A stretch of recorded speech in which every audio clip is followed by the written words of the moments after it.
'cause we believe it. Look who we are the dreamers. We make it happen 'cause we can see it.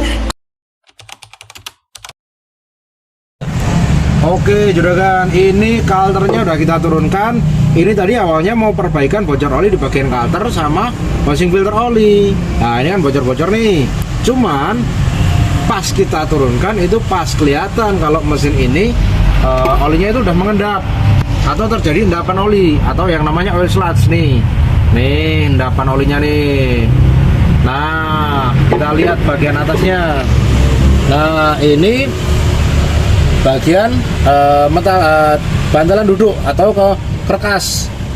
Nah ini kerkasnya nih, ini kerkasnya ini udah ketumbuk sama kotoran-kotoran oli. Nih renyah banget bos.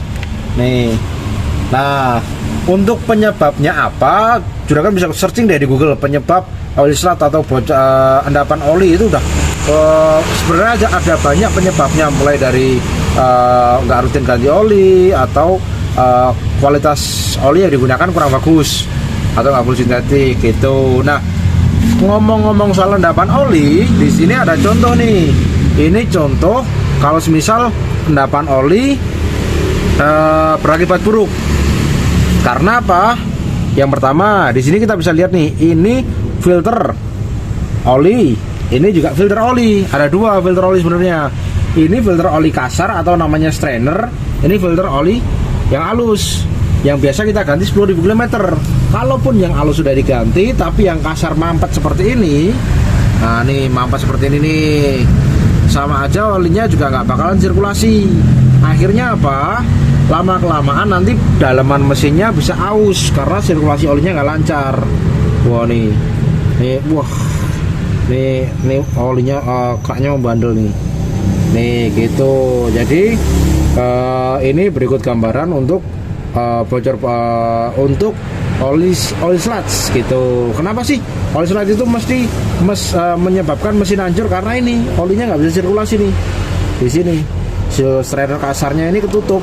Nah strainer kasar ini hal utama yang saringan utama yang nanti akan disedot dari sini, baru naik ke pompa, baru dari sini baru naik ke pompa, terus nanti ke filter gitu.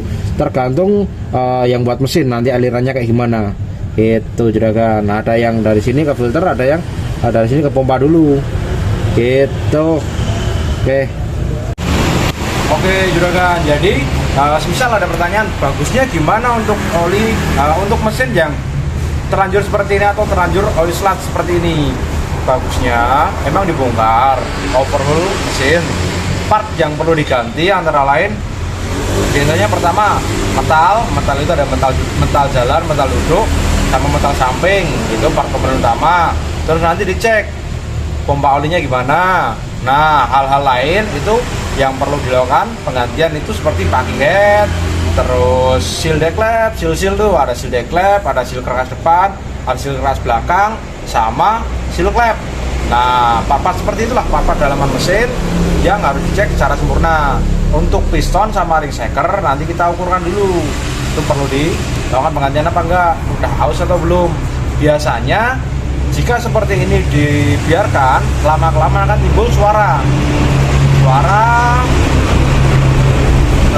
mesin jadi kasar.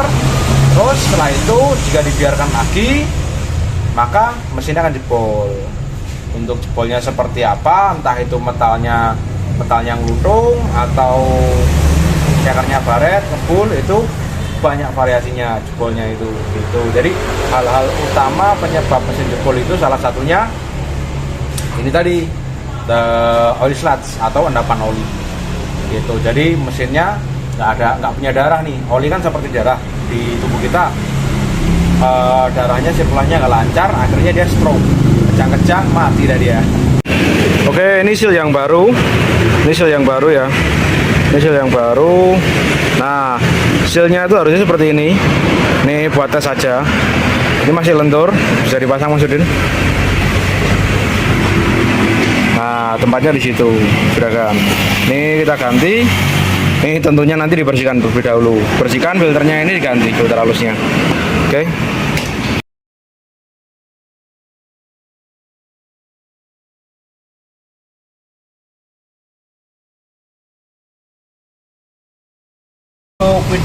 Untuk dinamo ampere Sirion putih plat B ya. Ini bisa dilihat di sini. Kumparan aman, brosol dalam juga aman, dioda juga aman. Ini aman semua Pak. Untuk dinamo ampere sudah dicek. Nah, kita temukan untuk lakernya. Nah, ini udah mulai ada suara gesekan, bising, aus gitu. Paling nanti kita ganti untuk laker. Ini ada laker yang belakang sama yang depan. Nanti dibongkar dulu, ganti laker ini gitu.